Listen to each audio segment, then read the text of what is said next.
So David Wells, welcome. This is my first video for the job site, and I'm happy to have you as a guest. So thanks for joining me. Hey, no problem, Colleen. Anytime. That's awesome. I'm really excited about what you've been doing, and part of what I'm trying to build on the job site at HubSpot is some valuable information. I don't just want a bunch of job listings there of HubSpot openings. I wanted to actually help people either find new jobs or navigate their current position, their current company. And so I thought you were a really great example because you're fairly new to HubSpot. I mean, kinda. Yeah. Tell us when you started. So I started November 1st of last year. So yeah, relatively new, but it seems like it's been forever. It feels like, a couple months in HubSpot, it's like years and years. It's like dog years almost. It totally is, isn't it? It's kind of funny. So give us a little background information about, I think you went to FSU, right? Yep. So tell us about your experience there, what you studied, and then sort of your life before HubSpot. Okay, cool. So yeah, I went to Florida State University where I double majored in entrepreneurship and marketing. And from there, I graduated, moved to Charlotte, North Carolina, and started working at a web development company. And I was doing a lot of SEO stuff, like hands-on, and also some social media marketing stuff. But I don't know, the company I was at, it wasn't the right place for me. I just kind of felt trapped. So out of that, I kind of, and I've always been interested in the nonprofit sector, kind of like what's going on there and how social media can help them. So I kind of started moonlighting, started my own company called Socialize Your Cause. And basically what Socialize Your Cause does, we do social media, marketing, consulting, and also website setup and design and stuff. But I started doing that, basically working nights doing that, and I finally had enough at the company I was at and left and started working full-time at Socialize Your Cause. And then I realized like Charlotte wasn't really the best city for me in terms of what's going on in the internet space, the marketing space, and I needed to relocate to a bigger, better place that Charlotte's coming along, but it'll get there maybe in a couple of years. Who knows? But I don't want to badmouth them. But basically, I decided to move to Boston. So I took the leap. I knew a couple people up here, but I just packed up my stuff, bought a one-way plane ticket, and came here. Wow! And had you learned about HubSpot prior to jumping on the plane? Yeah. So I did know about HubSpot. I've been following HubSpot, and that's one of the things. When I was studying at Florida State University. There wasn't really any curriculum on social media or any kind of internet marketing for that matter. And so I had to get all my resources elsewhere. So I started listening to podcasts. One of the podcasts I started listening to was, it's called Marketing Over Coffee. It's a great podcast, but they were mentioning some of the stuff that HubSpot was doing. And then I checked out HubSpot's blog, and this was probably, like 3-4 years ago where I just started, subscribing and listening and just kind of learning a lot from HubSpot because, we put out so much content out there for free. It's like a great resource. And I don't know, maybe I was always destined to end up here at HubSpot, but it wasn't my real intention when I moved here.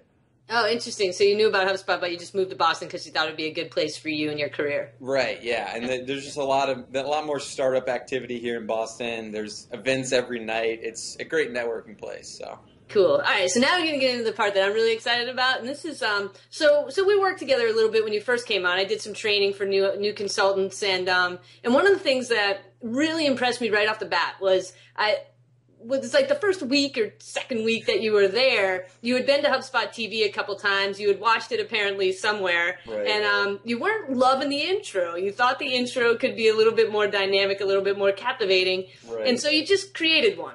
Yep. You just went off and created one. And I don't even know, I don't know, did they ever implement that one? Yeah, so they did, finally, after a couple months of going back and forth with Mike Volpe. He's very particular in how he likes his stuff, so we had to do a couple voiceovers and what have you. But yeah, so I saw the intro. It didn't really pop, it didn't really resonate with me, and I'm one of the people that just, if I see something that's wrong and I can do something to fix it, I'm not going to go and ask like, oh, hey, do you guys want me to do this? I'll just do it, and usually it works out, I always find it's better to ask for forgiveness than permission. It's easier. Yeah, that might be a dangerous way to live, but I don't know. It just seems it works out. Yeah. So that was one thing. So I remember that vividly, and I thought that was really cool. And so at what point did you come up with this? We're going to sort of jump into Inbound Now. So now you're doing your own sort of podcast called Inbound Now. Right. And number one, tell us about it and tell us how you came up with the idea. Okay, cool. So yeah, it all kind of stems back from like those college days when I was listening to these different podcasts. What they would do, another podcast I listened to is Mitch Joel's 6 Pixels of Separation. But basically, he gets on industry experts too and interviews them about, you know, what's going on currently. And I learned a lot from these guys just because they're professional speakers and they're in the trenches day in and day out. That's kind of where the idea surfaced from. But when I came to HubSpot, and actually before with Socialize Your Cause, I did a couple interviews, Skype video interviews with some nonprofit kind of industry leaders. And I just thought it was really a good way to basically share their knowledge with my audience on the Socialize Your Cause blog, and also to kind of tap into their existing network of people. Because I'm kind of like the small guy in Charlotte. No one really knows what Socialize Your Cause is yet. But by tapping into those people with already built up networks, it's kind of a great way to get the word out there and share great content. So from there, actually, one of our fellow HubSpotters, Maggie here at HubSpot, she started an interview series with David Meerman-Scott, who's our marketer in residence. And I'm like, I was brainstorming with her one day. And I'm like, why don't we do this, you know, here at HubSpot with other people, where we just go out and reach out to industry experts, pull them in, get, you know, share some of their knowledge with people on the blog. And again, we're tapping into that resource, that network. Right, as are they. Yeah. And so I contacted a couple of people and said, hey, I'm starting this show. It's going to be on the HubSpot blog. Would you want to do it? Overwhelmingly positive response from most people. And they just, you know, people love to talk about themselves. And obviously they're sharing good stuff too. But no, it just started from there, and it's just been, I've been doing a show every week, and it's just building and building. So, and you've had some really great guests. Obviously, I think the first one you had was Jason Keith. Is that correct? Yep. And then since then, I think you've done 11 other episodes. Yep. So including Mitch Joel, who you just mentioned, and Chris Penn and Chris Brogan, and it took Mike 12 episodes to agree to come on the show. Yeah. So that was actually like one we had to do real quick. I was actually trying to keep it like outside of the HubSpot family, because we do talk a lot about ourselves here, and we, you know, that's obviously not something you should do too much. But I was leaving to go on vacation. We had to do one real quick, and Mike's a really smart guy, especially with B2B marketing, and the show turned out great. So that's awesome. And then and this is like breaking news. I just got Seth Godin to agree to come on the show, and he's one of my like all-time idols. He's like the rock star of marketing, you know. The thing that always impresses me about Seth Godin is that he says so much with so little. Yep. Like if you read his blog, if you listen to, like, if you ever see him present, he's not a man of many words. But what he says just really resonates, and he usually hits the nail right on the head. He's pretty impressive. Yeah. So I'm really looking forward to that too. It's just his ability he has to like say something that it's like common sense almost, but you're like, why am I not doing this? What oh my, how does he write so good? He's a really talented writer for sure. Yeah, and just really intuitive, and he's very observant. Yeah, very observant behaviorally.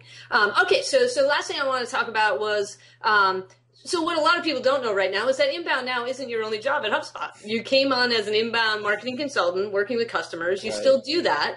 And so sort of some tips for people out there that, you know, might be in a job that they know is good, that they know they like, but might have like a yearning to do a little bit something else. Like, how do you balance that? How did you get it off the ground? And, you know, what's your vision moving forward? Right. So, yeah, so I do consult here with new customers here at HubSpot, and it's kind of what I've been doing.